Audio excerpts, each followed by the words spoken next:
আল্লাহর ওলি হইতে গেলে কামেল পাস লাগে না, আল্লাহর ওলি হইতে গেলে মাস্টার্স পাস লাগে না।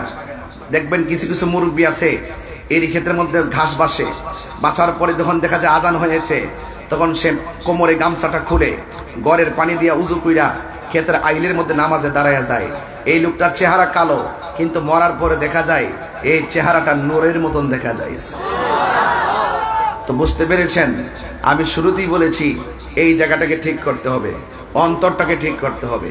অন্তর ঠিক, সব ঠিক। এই অন্তরে যখন পছন্দরে দেহ পছন্দরে, অন্তর যখন সতেজ থাকে দেহটাও সতেজ থাকে। কথা বলেন ঠিক কিনা? আজকে একটা জানাজার নামাজ আমি নিজেই পড়াইছি, একটা জানাজার নামাজের লাশ আমি দেখে এসেছি। তবে এতটুকু বলবো, আপনাদের কাছে বিনীত অনুরোধ করে বলবো, যতদিন দুনিয়াতে বাঁচবেন ততদিন পর্যন্ত ইবাদত করব একজনের। জবান খুলে বলুন তিনি কে?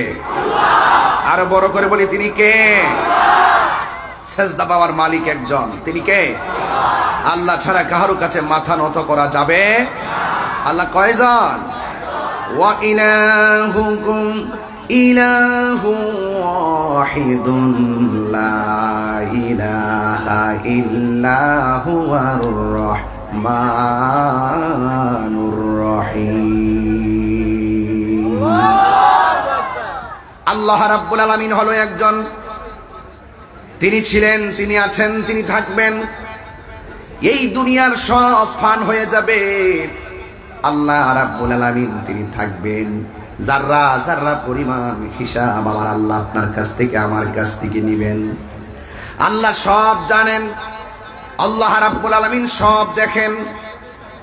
এরপর কাদের মধ্যে দুইজন ফেরেশতা লাগাইছে? কথা বলেন ঠিক কিনা? কিরামান কাতিবিনা ইয়ালামুনা মা তাফআলুন। প্রকাশ্য প্রকাশ্যে যা কিছু, গোপনে প্রকাশ্যে যা করি না কেন, সব কিছুর হিসাব নেবে একজন। জবান খুলে বলুন তিনি কে?